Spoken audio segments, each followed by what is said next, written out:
No vídeo anterior, a respeito da interpretação da Bíblia, apontei dois perigos principais: a leitura ao pé da letra e a interpretação subjetiva da Bíblia.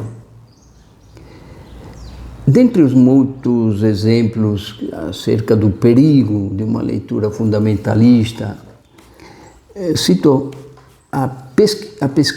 aquela pechincha entre Abraão e Deus, que se encontra em Gênesis.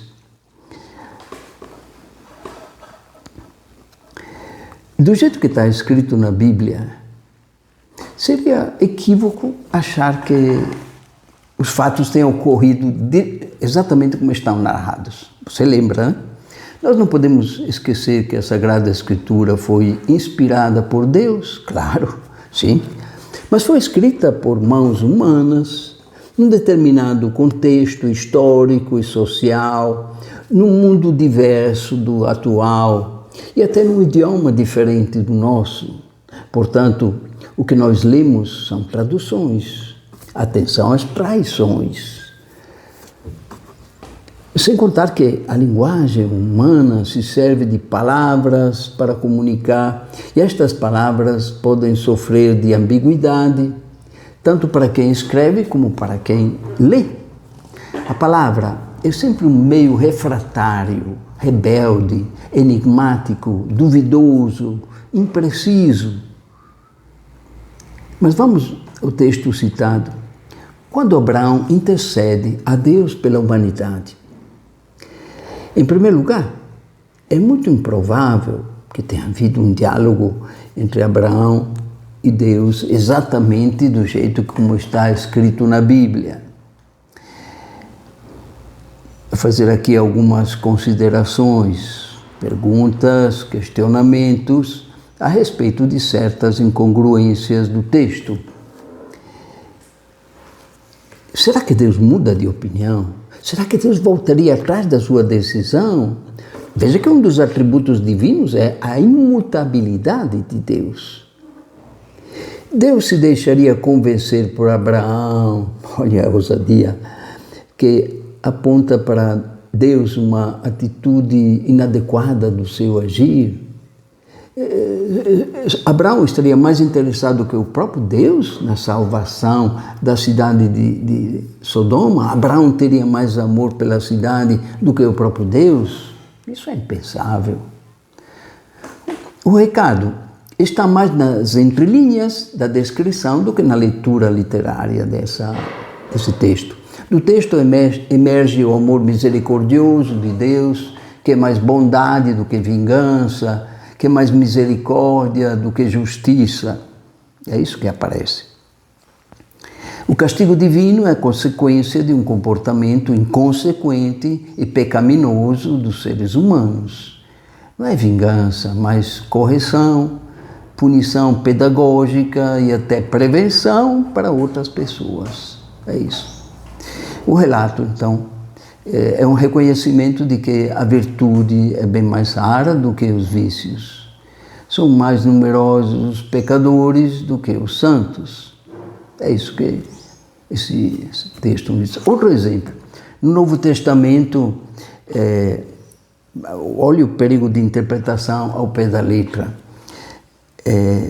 O termo para confirmar que Jesus usa a linguagem do seu tempo, ou seja, se adapta ao modo do povo falar, é na descrição da cura de um leproso. Ele usa o termo ser purificado, quando a expressão exata seria ser curado. Por que usou essa expressão? Ele assume o termo popular e comum, que significa tornar novamente puro, purificar. Nesse caso, Jesus se utiliza da linguagem que expressa a crença popular de que a lepra seria um castigo de Deus por causa de algum pecado pessoal que teria tornado impura aquela pessoa contaminada pela lepra. Castigo. Apesar de Jesus usar essa linguagem popular, não significa que Jesus está endossando a ideia do leproso ser impuro. De fato, ele, desafiando as prescrições religiosas da época, do seu tempo, toca no leproso e com isso, conforme a crença da época, ele mesmo se contamina, tornando-se impuro. Não poderá mais frequentar o templo, por exemplo. Ainda a respeito da leitura do Antigo e do Novo Testamento, sem esquecer o que já falei a respeito da Bíblia em geral, acrescento ainda o fato de que os evangelhos foram escritos algumas décadas depois da ressurreição de Jesus e da sua volta ao Pai. E, portanto, fica difícil imaginar que os apóstolos lembrassem exatamente, tintim por tintim, de cada palavra que Jesus pronunciou. É bom ressaltar que os evangelistas Marcos e Lucas nem apóstolos eram, não participavam, os 12 devem ter ouvido a respeito de Jesus, a respeito de outras pessoas e não diretamente dele. Bom, além do mais, no estilo da linguagem semítica, as comparações, os exemplos, as interpretações assumem uma lógica diferente da nossa. É muito frequente a hipérbole, o exagero, a mudança dos termos de comparação, etc. A título de exemplo, vamos analisar mais um texto.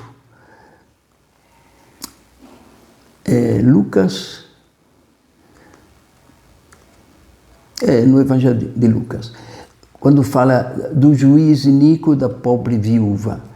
À primeira vista, ao pé da letra, essa palavra de Jesus parece nos incentivar a sermos não só perseverantes na igreja, na oração, mas insistentes nos nossos pedidos a Deus, até mesmo importunos, chatos, impertinentes, para que Deus nos atenda.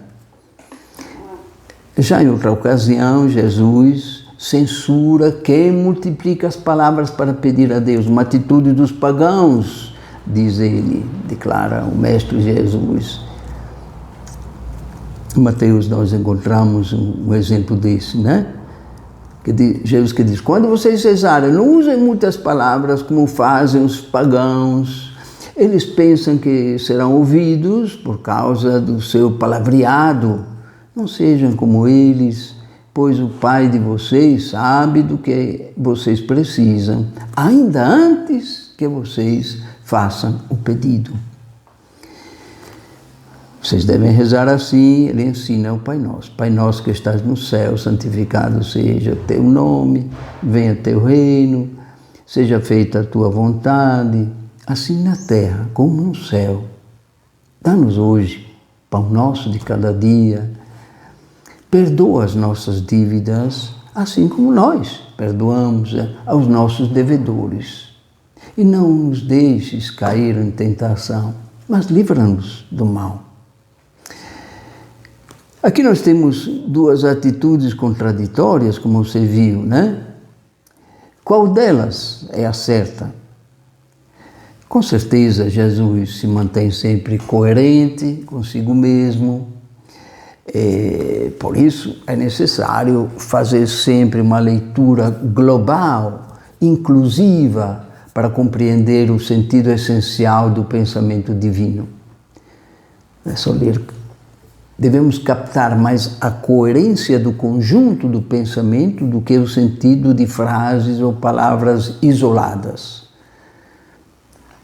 O básico, o essencial, o mais importante, nós todos entendemos. É simples, é fácil, linear. É só lembrar o que Jesus exclamou com entusiasmo. Eu te louvo, Pai, Senhor do céu e da terra, porque escondestes estas coisas aos sábios inteligentes e as revelastes aos pequeninos. Os biblistas criaram um conjunto de ferramentas para produzir interpretações mais esclarecidas das Escrituras. Eles sabem que a Bíblia é inspirada, mas também sabem que ela não caiu do céu já pronta. Não foi desse jeito. Assim, eles elaboram seus significados, situando textos em seus ambientes humanos, com as seguintes perguntas, entre tantas. Qual é a situação de vida Qual é o contexto histórico que produziu essa passagem? Qual a questão que está sendo abordada? O que as palavras significam na língua original? Qual é o gênero literário? Pois, por exemplo, se interpreta a poesia da mesma forma como a narrativa, o texto é único ou é semelhante a outra passagem? São todas perguntas. Qual é a sua relação com as principais correntes do ensino bíblico que tratam de como viver em relação com Deus, cheio de graças e misericórdia? E o Novo Testamento identifica sucintamente numa palavra tudo isso: amor, amor.